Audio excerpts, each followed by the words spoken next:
Hi students, இது கணிதம் with Kavitha channel. நான் கவிதா. ஹாஃப்லி எக்ஸாம்ல நான் சொதப்பிட்டேன், 100% என்னால கொடுக்க முடியல அப்படின்னு ஃபீல் பண்ற டைமே இது கிடையாது.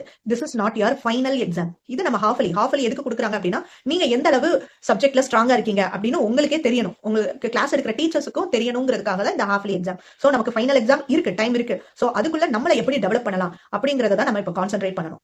நமக்கு மேக்ஸ் எக்ஸாம் முடிஞ்சிருச்சு, ஸோ ரெஸ்ட் எடுக்கலாம் அப்படின்னு நினைக்கிற ஸ்டூடெண்ட்ஸுக்காக தான் இந்த வீடியோ. அண்ட் பேரண்ட்ஸும் இந்த வீடியோ பாருங்க, ஸ்டூடெண்ட்ஸை கைட் பண்ணுங்க. நம்ம ஹாஃப்லி எக்ஸாமுக்கு எப்படிலாம் ப்ரிப்பேர் பண்ணணுங்கிற வீடியோ பண்ணியிருக்கோம். அதே மாதிரி எங்கெல்லாம் மிஸ்டேக் பண்ணுவோம், அந்த மிஸ்டேக்கை எப்படி ரெக்கவர் பண்ணணுங்கிற வீடியோஸும் பண்ணியிருக்கோம். ஓகே, அந்த வீடியோவை ஸ்டடி பண்ணி நீங்க இப்போ ஹாஃப்லி எக்ஸாம்ல இம்ப்ளிமெண்ட் பண்ணிருப்பீங்க. பண்ணதுக்கு அப்புறமும் கூட எங்கேயாவது உங்களுக்கு இஷ்யூ ஆயிருக்கும். அப்போ என்னெல்லாம் பண்ணலாம், எப்படி அடுத்த லெவல் ஆஃப் ஒர்க் அவுட்ஸ் என்ன பண்ணலாங்கிறது தான் இந்த வீடியோல பார்க்க போறோம். இப்போ ஒரு நோட் எடுத்துக்கோங்க. அந்த நோட்ல இப்போ ஹாஃப்லி எக்ஸாம் அட்டன் பண்ணதுக்கு அப்புறம் என்னெல்லாம் எரர் வந்துச்சு, என்னெல்லாம் இஷ்யூஸ் ஃபேஸ் பண்ணீங்கிறத ஒரு லிஸ்ட் அவுட் பண்ணுங்க. ஃபார்முலா மறந்துட்டேன், இல்ல ட்ரிக்னாமெட்ரிக் டேபிளையே மறந்துட்டேன், இல்ல ஃபார்முலாவை எழுதிட்டேன் ஆனா அதை சப்ஸ்டியூஷனை மறந்துட்டேன், இல்ல கால்குலேஷன் சிம்பிளிஃபிகேஷன் கேன்சல் பண்ணும்போது நியூமரேட்டர் டினாமினேட்டர் கேன்சல் பண்ணும்போது தப்பா கேன்சல் பண்ணிட்டேன், இல்ல லாஸ்ட் கொஸ்டின் பேப்பர்லயே லாஸ்ட் கொஸ்டின்ஸ் அட்டனே பண்ண முடியல, டைம் பத்தல. இந்த மாதிரி லிஸ்ட் அவுட் பண்ணுங்க. லிஸ்ட் அவுட் பண்ணிட்டு அதை நம்ம ஒர்க் அவுட் பண்ண போறோம். இப்ப எப்படி ஒர்க் அவுட் பண்ணணும் அப்படின்னா, டெய்லி 2 hours படிங்க, அப்ப ஒர்க் அவுட் ஆயிடும். No, daily half an hour spend பண்ணா போதும். இப்ப இந்த half an hour நம்ம 10 ஸ்பிளிட் பண்றோம். ஃபர்ஸ்ட் 10 minutes எதுக்கு யூஸ் பண்றோம்னா, ஃபார்முலாஸ் தான் நமக்கு மெயின் நம்மளோட எக்ஸாம் மேக்ஸை பொறுத்தவரை. சோ ஃபார்முலாஸை ரீகால் பண்ணிக்கிட்டே இருங்க. Daily 10 minutes for formulas. அப்ப டெய்லி நீங்க ஃபார்முலாஸை ரீகால் பண்ணிக்கிட்டே இருப்பீங்க. டெய்லி ஒரு விஷயத்தை பார்த்துக்கிட்டே இருக்கீங்க அப்படின்னா ஆட்டோமேட்டிக்கா நம்மளோட மைண்ட்ல ஸ்டோர் ஆயிடும். ஓகே, தெரியாத ஃபார்முலா இல்ல டிஃபிகல்ட்டான ஃபார்முலாஸ் டெய்லி பார்க்கும்போது ஆட்டோமேட்டிக்கா உங்களுக்கு ஸ்டோர் ஆயிடும். ஓகே, நெக்ஸ்ட் 10 minutes எதுக்கு அப்படின்னா, நம்ம மிஸ்டேக்ஸை இப்ப லிஸ்ட் அவுட் பண்ணிருக்கோமா, அந்த மிஸ்டேக்ஸை இம்ப்ரூவ் பண்றதுக்கு நம்ம ஒர்க் அவுட் பண்ண போறோம். செகண்ட் 10 minutes என்ன பண்ணணும், இப்ப ஃபார்முலாஸை மெமரி பண்ண முடியல அப்படின்னா அது ஃபர்ஸ்ட் 10 minutesல நீங்க மெமரி பண்ணிடுறீங்க.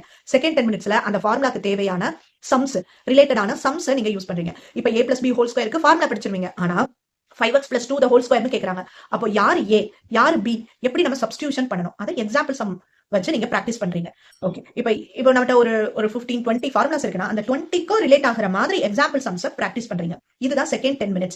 10 minutesல உங்களால எத்தனை சம் முடியும், 2 sums இல்ல 3 sums, அதோட ஸ்டாப் பண்ணிடுங்க.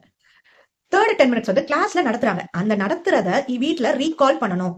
கிளாஸை கவனிக்கணும். ஃபர்ஸ்ட் 100% கிளாஸ் கவனிச்சீங்கனாலே நமக்கு இந்த 30 minutes மோர் தென் எனஃப் தான். சோ கிளாஸ்ல கவனிக்கிறீங்க, அதை வீட்ல ரீகால் பண்றீங்க. என்ன சொல்லி கொடுத்தாங்க, எந்த இடத்துல நமக்கு ஸ்ட்ரக் ஆச்சு, அந்த மாதிரி ஸ்ட்ரக் ஆகிற போர்ஷனை என்னன்னு பாக்குறீங்க.